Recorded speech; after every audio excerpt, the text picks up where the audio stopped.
Mag-migrate dito sa Australia, paano simulan? Kung kino-consider mo or nagbabalak kang mag-migrate dito sa Australia, paano mo 'to umpisahan or saan ka magsisimula?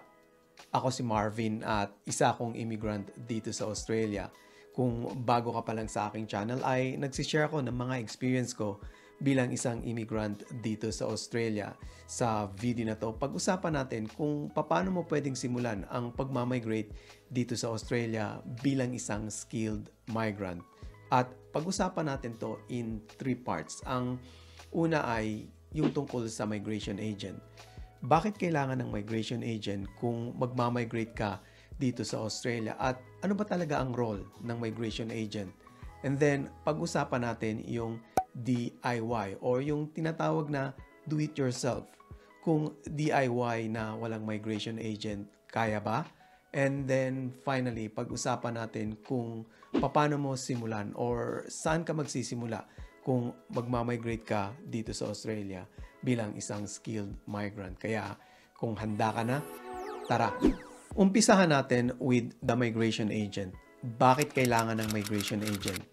Ang pinaka-role ng migration agent is to provide professional immigration advice and assistance. Ito ay para tulungan ka with your visa application from start to finish. At bakit kailangan ng tulong? Kailangan ng tulong kasi ang visa application process ay may pagka-complicated kaya nandyan si migration agent to provide the service. At ang professional service na to ay may kaukulang bayad. Mandatory ba ang migration agent? Hindi.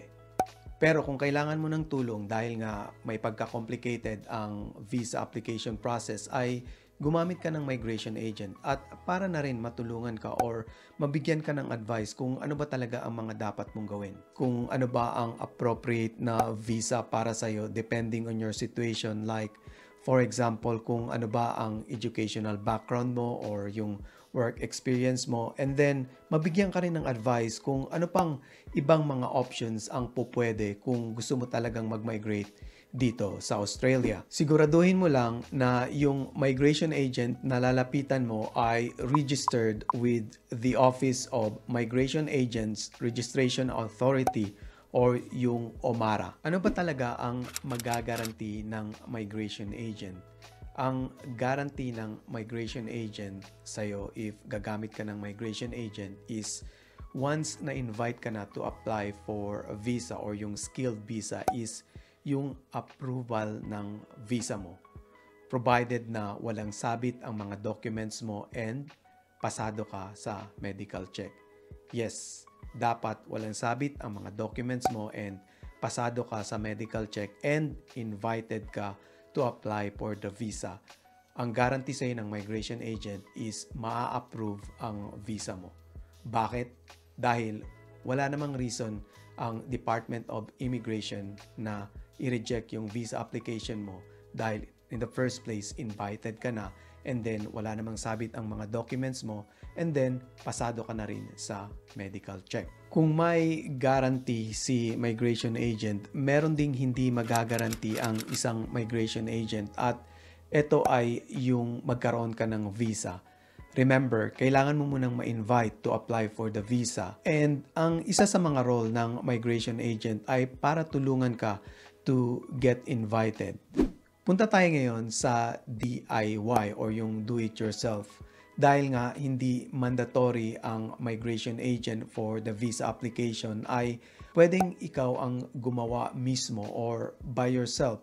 Ang ibig sabihin nito ay lahat ng mga kailangan gawin ay ikaw ang gagawa for the visa application from start to finish. At dahil nga may pagka-complicated ang visa application process ay hindi ito madaling gawin. Pero kaya din naman katulad ng ginawa ko. Kung ikaw ay mag-DIY or do-it-yourself, ang pinaka-resources mo ay yung Home Affairs website. Nandun sa Home Affairs website ang mga information na kakailanganin mo, like for example yung assessing authority for the skills assessment and for the visa application process as well. Ang kailangan mo lang with DIY is time and effort to do the research and as well as pag-aralan yung process through Home Affairs website. At meron din naman sa mga forums, for example, pwede ka rin magtanong sa mga forums based din sa mga experience ng mga nag-DIY with their visa application dito sa Australia. So, ang maaaring tanong ngayon is kung magma-migration agent ba or DIY na lang. Ang makakasagot niyan is ikaw mismo dahil ikaw lang naman ang nakakaalam kung ano talaga ang situation mo.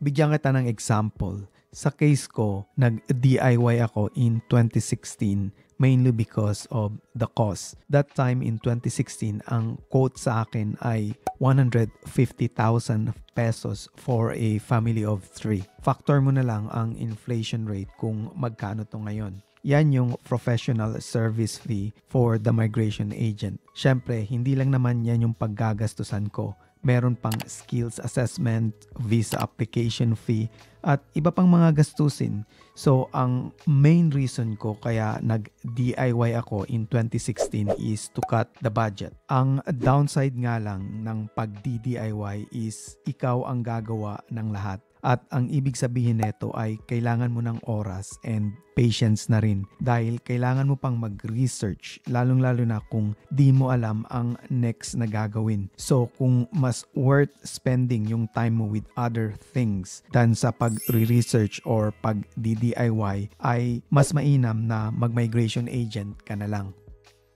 Ngayon, pag-usapan natin kung paano mo simulan or saan ka magsisimula kung magmamigrate ka dito sa Australia bilang isang skilled migrant. Pero bago yan, just briefly, pag-usapan natin kung ano ba yung mga visa for the skilled migrant or yung General Skilled Migration Point-Tested Visa. Under the General Skilled Migration Visa, may dalawang klase ng Permanent Resident Visa. Ito yung Subclass 189 and Subclass 190. Ang Subclass 189 is Skilled Independent Visa and yung Subclass 190 naman is State-Sponsored Visa. Kung di mo pa napapanood yung video ko about the 3 steps application process ay panoorin mo to dahil tinalakay ko dito yung tungkol sa Subclass 189 at Subclass 190. So aside from Permanent Resident Visa, ang General Skilled Migration ay meron ding tinatawag na Provisional Visa at ito yung Subclass 491. So ngayon, saan nga ba magsisimula? Ang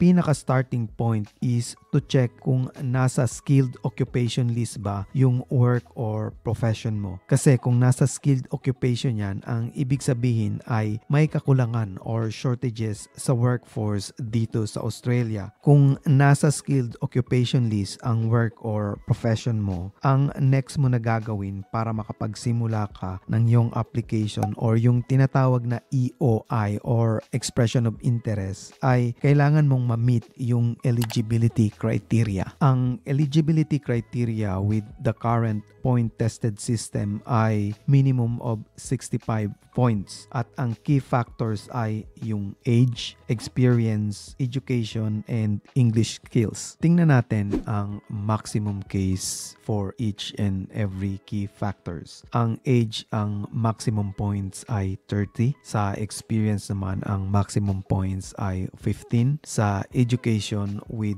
a degree or master ay nasa 15 and yung English skills ay 20. So all in all, kung i-add natin itong 4 factors na to ay nasa 80 ang maximum case points. Pagpalagay natin na ikaw ay between 28 to 33 years old, ang makukuha mong points with age ay 30 points and yung experience mo naman ay with 5 years experience. So ang makukuha mo na points for your experience is 10 points and with a degree or masters ay makaka-claim ka ng 15 points. Then sa English skills with IELTS of minimum 7 and PTE of 65, makaka-claim ka din ng 10 points. So kung titingnan natin, ang total nito ay 65 points. Dahil nga ang kailangan mo is to meet the minimum 65 points. Ang ideal is kung meron kang 4 years work experience or going 5 years at ikaw ay